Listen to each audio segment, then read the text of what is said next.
अस्सलाम वालेकुम स्टूडेंट्स, मैं हूं अब्दुल कुद्दूस बेग, आपका फिजिक्स टीचर।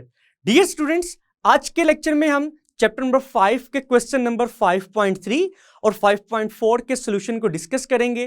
तो स्टूडेंट्स, इन दोनों क्वेश्चंस के आंसर्स को डिस्कस करने के लिए चलते हैं व्हाइट बोर्ड की तरफ। स्टूडेंट्स, स्टार्ट करते हैं question number 5.3 which states that what is meant by moment of inertia, explain its significance। कि मोमेंट ऑफ इनर्शिया का मतलब क्या है और उसकी सिग्निफिकेंस क्या है। तो स्टूडेंट, सबसे पहले हम इस क्वेश्चन के आंसर में मोमेंट ऑफ इनर्शिया को डिफाइन करेंगे।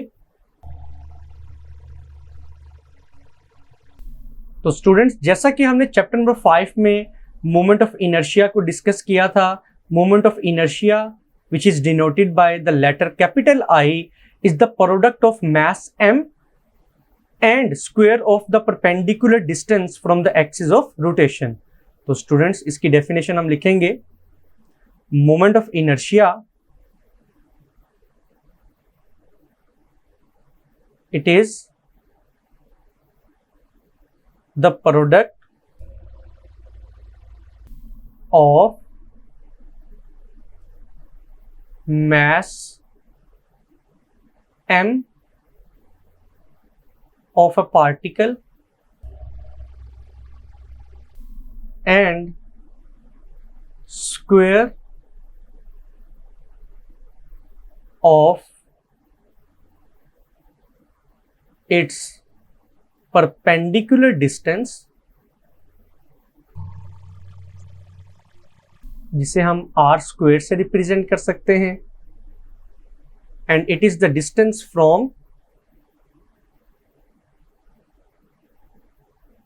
axis of rotation।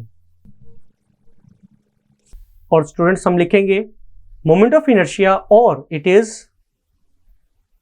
Denoted by आई। यहां पर आई का मतलब है मोमेंट ऑफ इनर्शिया, और मैथमेटिकली अगर हम इसको एक्सप्रेस करें तो स्टूडेंट्स, मोमेंट ऑफ इनर्शिया का फॉर्मूला क्या होगा?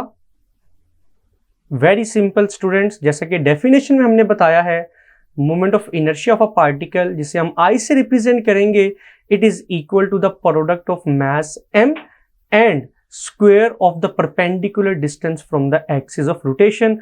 तो मोमेंट ऑफ इनर्शिया का फॉर्मूला क्या होगा students? I is equal to M R square.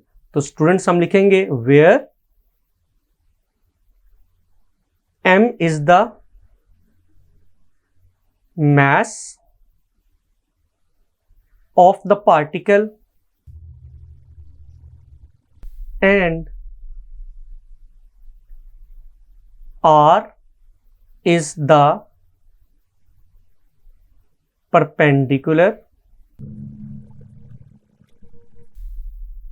distance from axis of rotation. Now students, moment of inertia को डिफाइन करने के बाद अब हम मोमेंट ऑफ इनर्शिया की सिग्निफिकेंस लिखेंगे। What is the significance of moment of inertia? तो students, significance का मतलब है कि इसकी इंपॉर्टेंस क्या है। तो स्टूडेंट्स, हमारी नेक्स्ट हेडिंग होगी सिग्निफिकेंस की।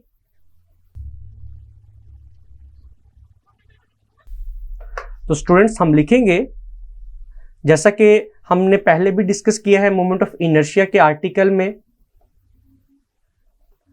The moment of inertia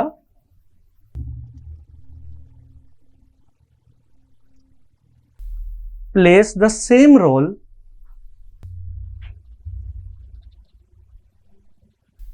in angular motion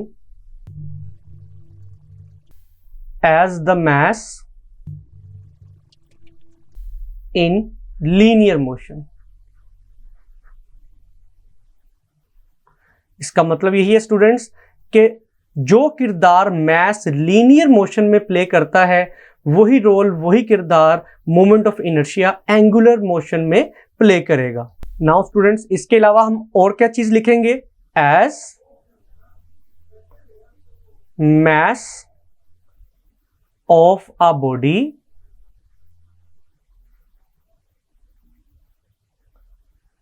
is called measure of its inertia. But students, moment of inertia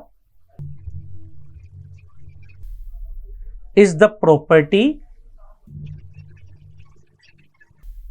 of a body which resists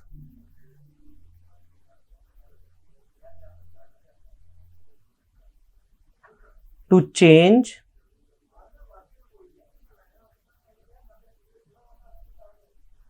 its uniform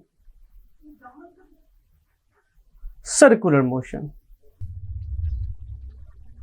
तो स्टूडेंट्स, जिस तरह से लीनियर मोशन में हम मास को किस तरह से डिफाइन करते हैं, mass is the measure of the inertia of an object. और इनर्शिया क्या है?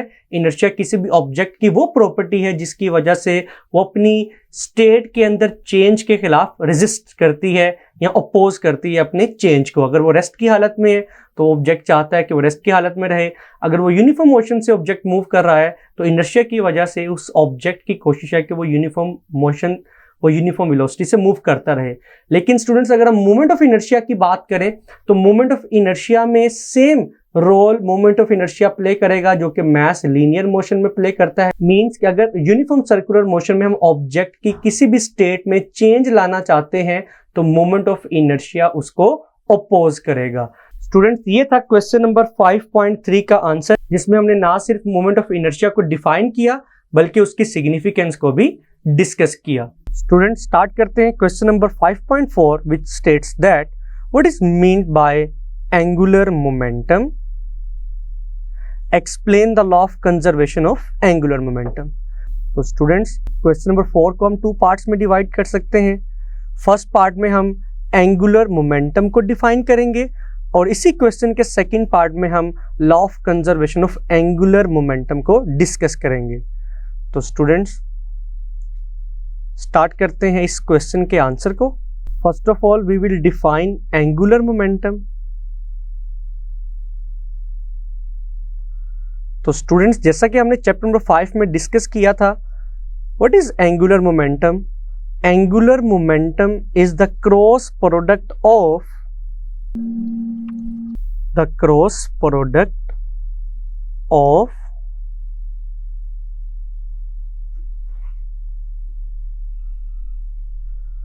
position vector r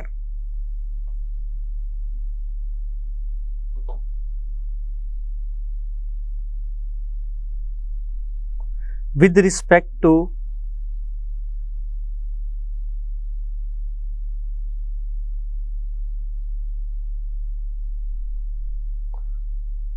the axis of rotation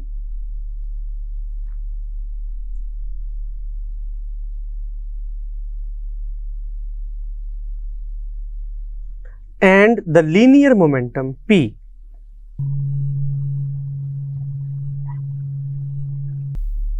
और स्टूडेंट्स, एंगुलर मोमेंटम को हम किस तरह से रिप्रेजेंट करते हैं? Students, it is denoted by the letter capital L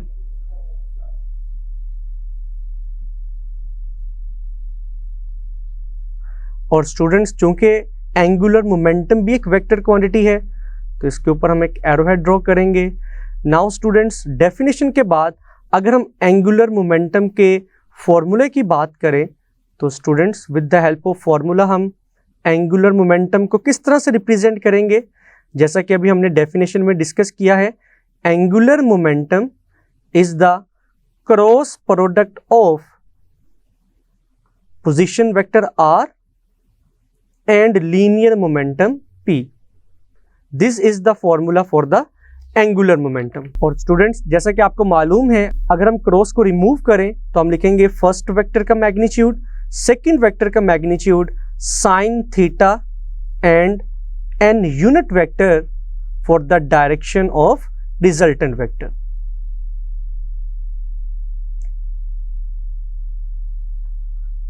तो स्टूडेंट्स, हम लिखेंगे where R and P are the magnitudes of position vector R and linear momentum P. Now students, अगर हम एंगुलर मोमेंटम की डायरेक्शन की बात करें, क्योंकि एक वेक्टर क्वांटिटी है तो इसकी कुछ ना कुछ डायरेक्शन भी होगी, तो स्टूडेंट्स डायरेक्शन के लिए हम क्या लिखेंगे? The direction of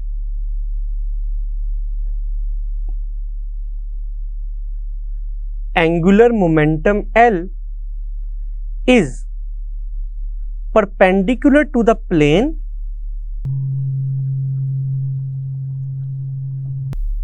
contained by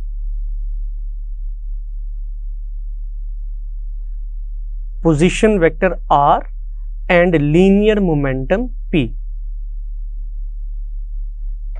now students, अब हम इस क्वेश्चन के सेकंड पार्ट को आंसर करेंगे, that is the law of conservation of angular momentum. तो हमारी नेक्स्ट हेडिंग होगी law of conservation of angular momentum.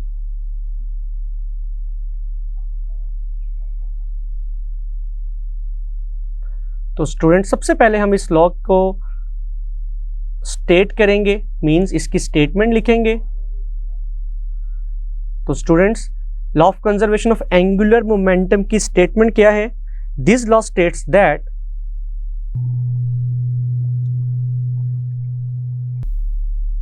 If no external torque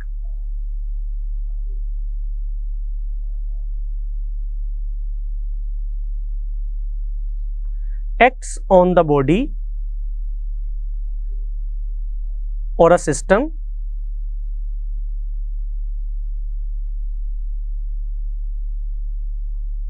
then the total angular momentum of the system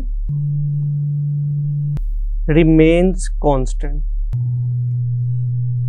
तो students, law of conservation of angular momentum की statement हमें क्या कह रही है कि अगर किसी भी सिस्टम के ऊपर एक्सटर्नल टॉर्क की वैल्यू 0 हो तो स्टूडेंट्स उस सिस्टम का टोटल एंगुलर मोमेंटम हमेशा कांस्टेंट रहेगा। नाउ स्टूडेंट्स, स्टेटमेंट को लिखने के बाद अब अगर हम फॉर्मूले की बात करें या फिर मैथमेटिकल फॉर्म की बात करें तो स्टूडेंट्स हम किस तरह से लिखेंगे law of conservation of angular momentum को? तो स्टूडेंट्स, इसकी मैथमेटिकल फॉर्म है, फॉर एग्जांपल स्टूडेंट्स, सिस्टम का टोटल एंगुलर मोमेंटम है L और उस ऑब्जेक्ट को हमने डिस्ट्रीब्यूट किया हुआ है डिफरेंट स्मॉलर ऑब्जेक्ट्स के अंदर, डिफरेंट स्मॉलर पार्टिकल्स के अंदर। तो students, for example first individual particle का जो एंगुलर मोमेंटम होगा उसे हम L1 से रिप्रेजेंट करेंगे, सेकंड का एंगुलर मोमेंटम होगा L2, थर्ड का होगा L3 और students in total individual particles का एंगुलर मोमेंटम किसके इक्वल आएगा? उसके लिए हमें इन एंगुलर मोमेंटम्स को ऐड करना होगा और फॉर एग्जांपल स्टूडेंट्स, ये पार्टिकल्स हैं n, तो n एंगुलर मोमेंटम्स को ऐड करने के बाद सिस्टम का टोटल एंगुलर मोमेंटम आएगा जो कि किसके इक्वल आएगा? कांस्टेंट के इक्वल। तो स्टूडेंट्स, ये थी law of conservation of angular momentum की मैथमेटिकल फॉर्म। और स्टूडेंट्स, ये था क्वेश्चन नंबर 5.4 का आंसर, जिसमें हमने ना सिर्फ एंगुलर मोमेंटम को डिफाइन किया बल्कि law of conservation of angular momentum को भी डिस्कस किया। जी स्टूडेंट्स, जैसा कि आपने देखा कि आज के लेक्चर में हमने question number 5.3 and question number 5.4 के आंसर्स को डिस्कस किया। मैं उम्मीद करता हूं कि आज के दोनों क्वेश्चंस के आंसर्स आपको बहुत अच्छे से समझ आए होंगे। इनको अच्छे से प्रिपेयर कीजिएगा। मिलते हैं नेक्स्ट लेक्चर में। अपना ख्याल रखिएगा। अल्लाह हाफिज।